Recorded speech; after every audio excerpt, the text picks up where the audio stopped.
International Congress, it has been a higher amount, but 120 is roughly double what this committee was budgeting for at the low end when we started. So go Philadelphia, go NAVA. We're going to have a great weekend for everyone, and we're just so glad you're here. So I want to welcome everybody to the City of Brotherly Love, the beautiful and historic Philadelphia, and the gracious host of NAVA 57. So thank you. But anyways, here we are at NAVA 57 with Al and Mike. From the Flag Guys in Windsor, New York. So tell us a little something about Vexillology today. My favorite thing about Vexillology today is how approachable it is. So my favorite presentation was yesterday about the birds and flags. How easily approachable that was, a very fun program to see, very graphic. A lot of the programs are all text, but this is a visual medium. And so my understanding of Vexillology today is that it is, and first and foremost, a graphic pursuit. Okay. All about pictures and images and designs, because that's what flags are, after all. They're one of our members years ago said that just the notion of pretty colors of fabric fluttering in the wind is something that makes flags appealing and interesting, and it attracts our attention. So that to me is Vexillology. Well, a member since 1989. Oh yeah, for Vexillology. We have a new member here. Yeah. Mike, let's get the new point of view. What do you think so far? There's a lot to learn. Lots of different people, a lot of different people, different perspectives, and basically I took a lot of notes from all the different perspectives on all the different presentations. So any message for people who are thinking about joining NAVA? We're already at 1,000, and one of the great exciting things about the organization is how our growth has exploded. Yeah. And as they brought out in some of the programming here today, is how large the youth segment of our organization has grown. I think about 25% of us now are in those first two membership categories. So we have an associate membership, $20 a year for basically kids. I forget. Yeah. And then even once you get out of high school, or you're 18 or older, then there's the associate, or there's a student membership. So all geared at young people. So what people should understand is you don't have to know anything about flags, you just have to be curious about them, or you want to talk about them, or you like something about them. And people somehow, we've spoken with members who have joined, who have said, you know, I looked at the organization for years, and I always was nervous because there's PhDs in this organization, there's people with advanced degrees, lawyers and doctors and stuff, and people operating a very high level of scholarship. People can get intimidated, but once they find out when they get here, whatever their interest is in flags, we're interested in their interest. So if they like flags because they're pretty designs fluttering in the wind, or if they like flags because they enjoy sewing things, or if they like flags because they're interested in historical flags, or they're interested in political flags. History buffs. So whatever their particular little thing is that they like about flags, if they want to talk about flags, we want to talk about them. If they're interested in flags, we're interested in them. So that's when they find out when they get here. We are a society of learners. We're kind of like Benjamin Franklin and his philosophical society that he founded in the 1740s, the purpose of which was to gather useful knowledge.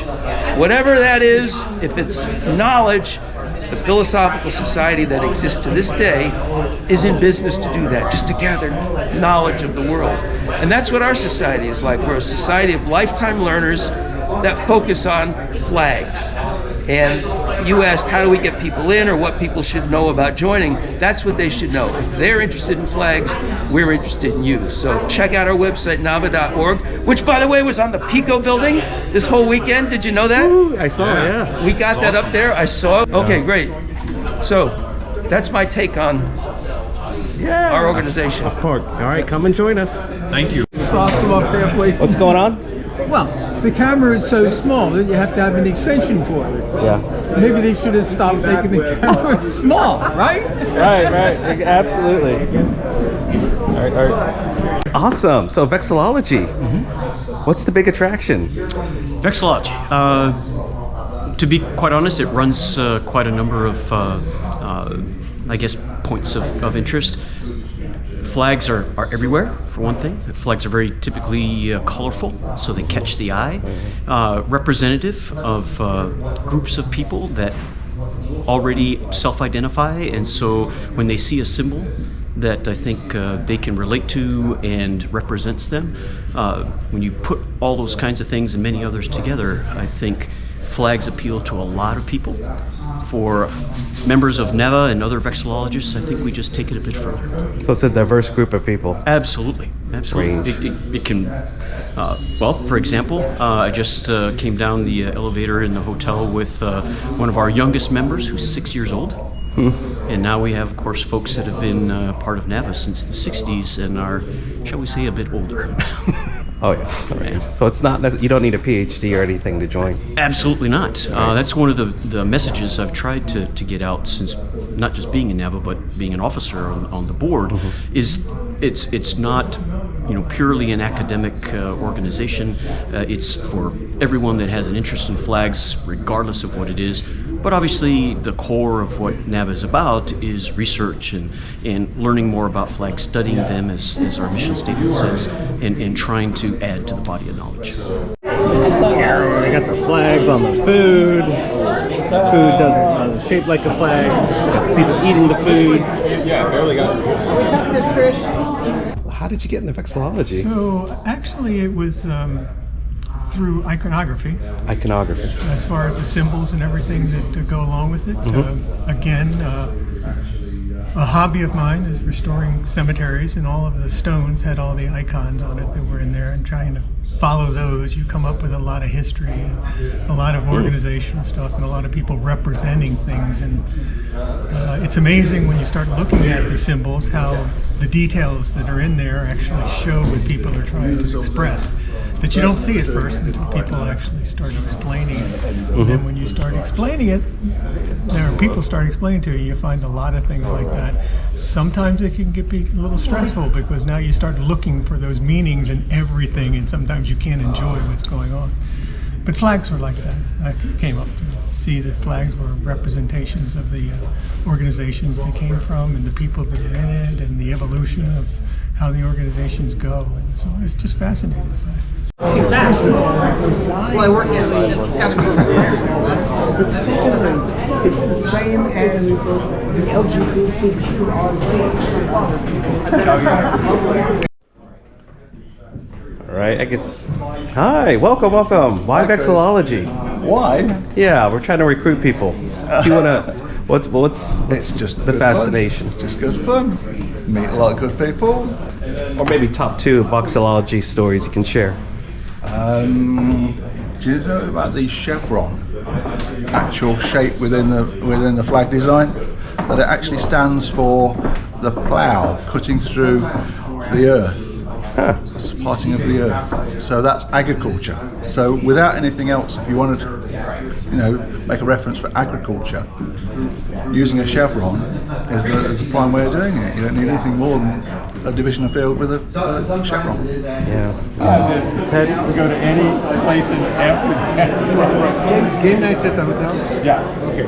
Yes, it's at the hotel. Amazing. Yeah. Okay. Awesome.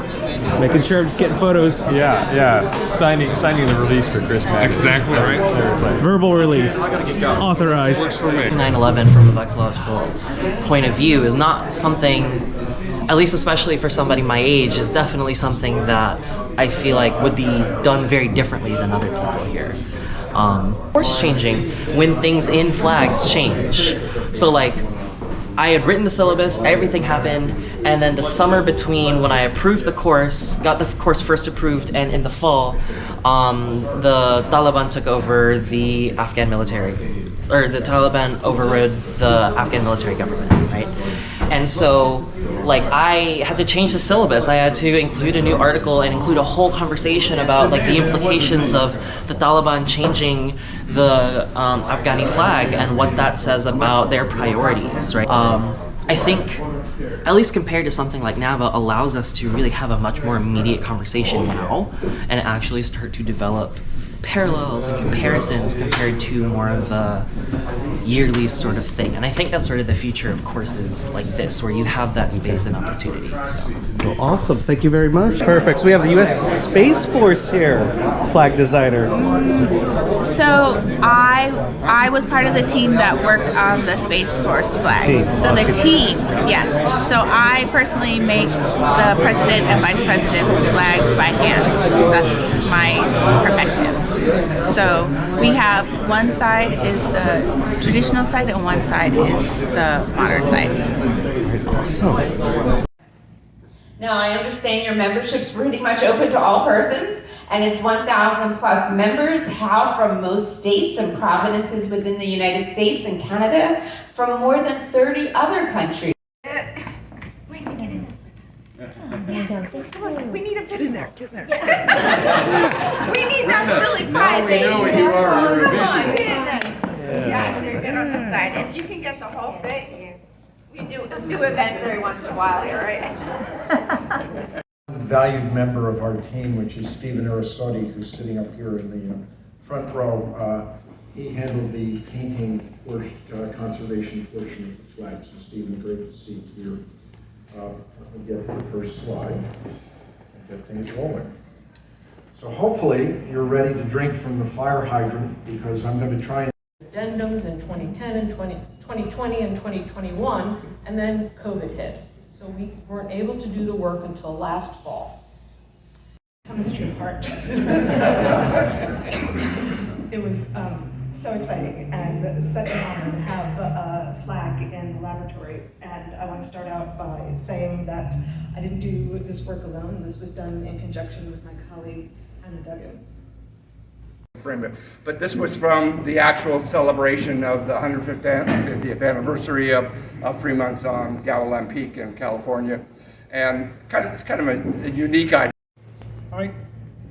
What is the proper way of disposing of an American flag when it gets to be this point? Not even to this point. Burn it. Give it to a Vexillology. Looking into flags kind of as featuring kind of optical illusions, and I came across this historical flag. Some of you might know, maybe call it out if you know it. It's in Alberta. Yeah. Anyone familiar? Lethbridge? Yeah. Did I get it right? Turn it around. Okay. Da la vuelta. The other way? Sí. Yeah, I'm the Pope. Yeah. Okay. Well, this is the flag of a small town in Patagonia, in the province of Chubut, obviously in the Atlantic, obviously producing what? The process by which we got a new flag for the city of Syracuse, New York. Part of that process was something that I've been doing since 1992. I have a collection that is now over 800 miniature flags, especially since last March. I went down to CRW flags, and, Shape. Oil. And what else? Fish. Fish. See the fish boat? Yeah. Right? Yeah. So it's an oil producing. Okay. NAVA, as an honor society, often one of the top honors bestowed upon most graduates, but for the first 50 years of its existence, it functioned as a fraternity much in the sense that we know them today. The era of what we know as the modern collegiate fraternity. On Monday, if you want to take a tour of the Masonic Temple and apparently some special flags, and that is what I remember from what she said. So. Perfect. Oh, perfect. You're here. You should have said it yourself. While I'm standing up, there is a restaurant list if you want to sign up for dinner tonight. I'm going to put it in the back. So if you want a group dinner, sign up in the back. You can find my clipboard though, and I'll do that. At the March on Washington, but upon examination, it looks really this is, a placard that contains the coat of arms and the letters. It doesn't seem that it is used as a flag.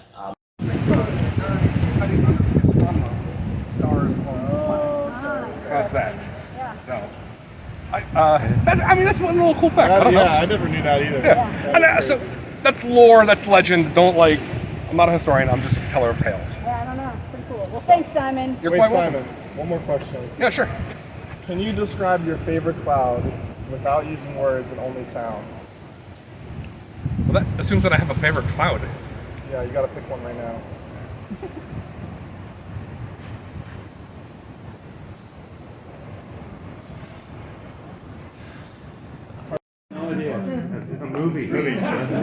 Well, then maybe I'll just leave it as a surprise. Leave it as a surprise. All right then. That changes my intro, but all right. I'll leave it in the museum, and I will say nothing more about it. I just want you to enjoy this. A couple of favors I will ask of you. I see lots of cameras. Marine Corps, the Continental Army, the United States Army are all created in there. George Washington becomes the commander-in-chief in that role. Declaration of Independence, argued about, debated, and signed in that room. And then after the Revolutionary War, the Constitution of the United States, the world's oldest written national constitution that we still use today, is created in that room. Many of the men who signed it did not believe it would work. Raise your hand if you've heard of the Broadway star, Alexander Hamilton. He signed the Constitution. That flag to carry your unit, your community.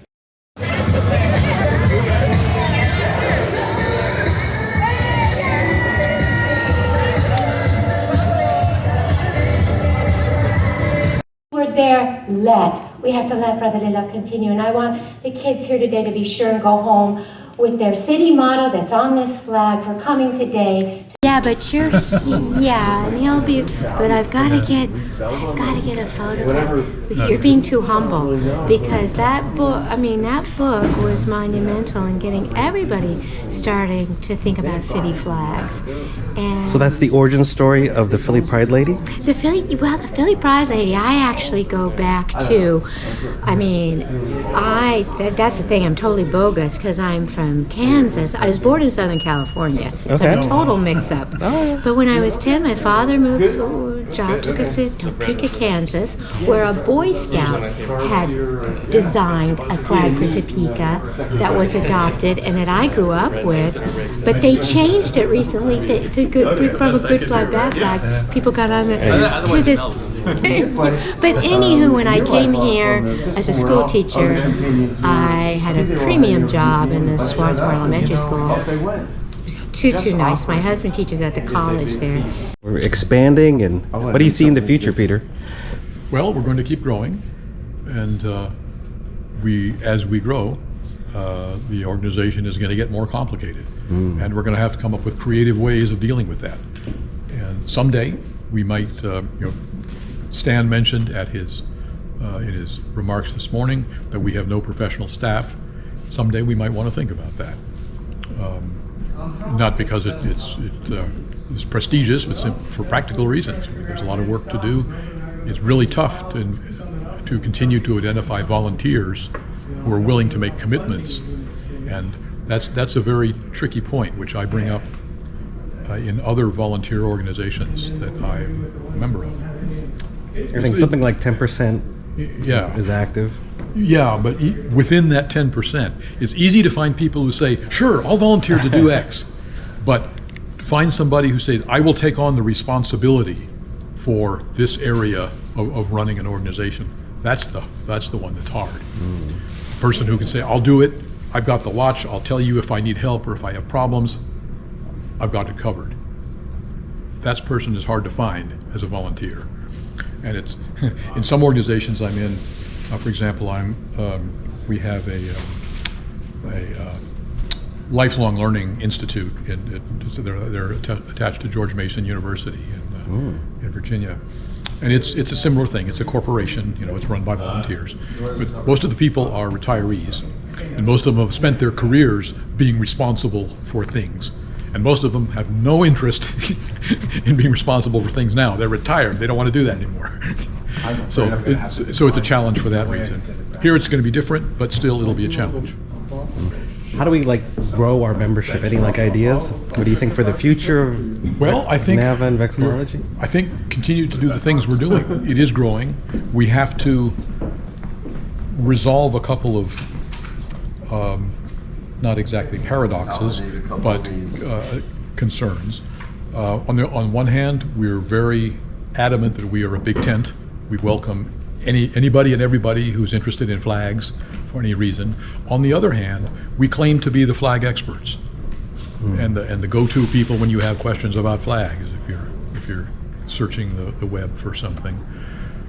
And to continue to claim that we're experts, we have to have a certain level of, I won't say academic, but certainly methodological way of presenting information, publishing it, referencing sources, and making, presenting critical thinking, all those professional things. And we have to sort of figure out how that fits into the big picture of being a big tent.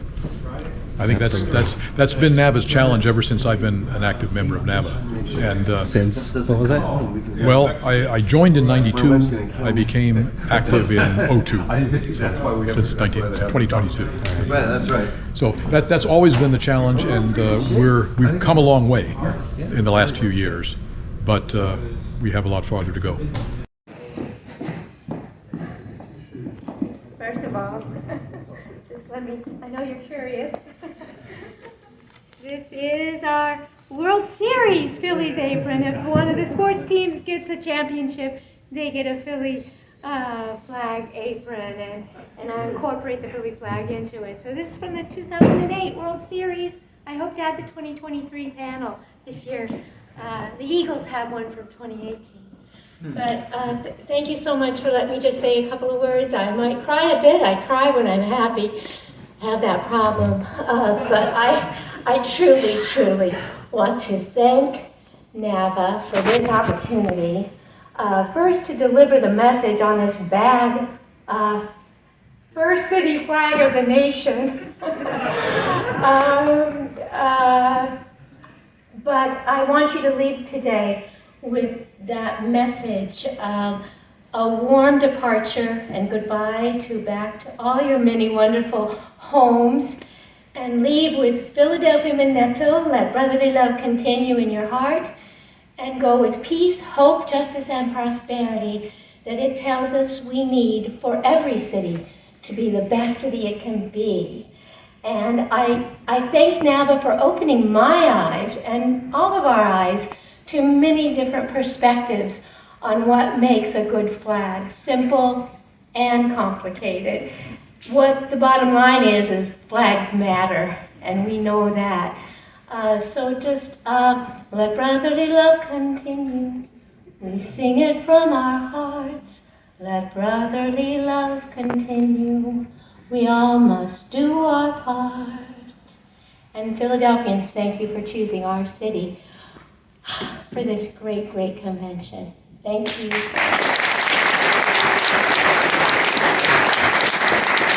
Thank you.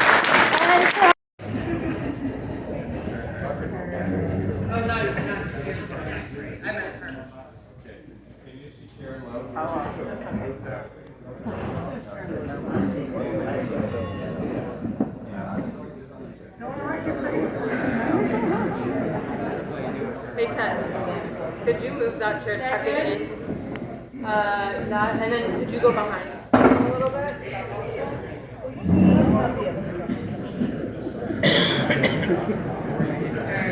Okay, I'm gonna take a 10.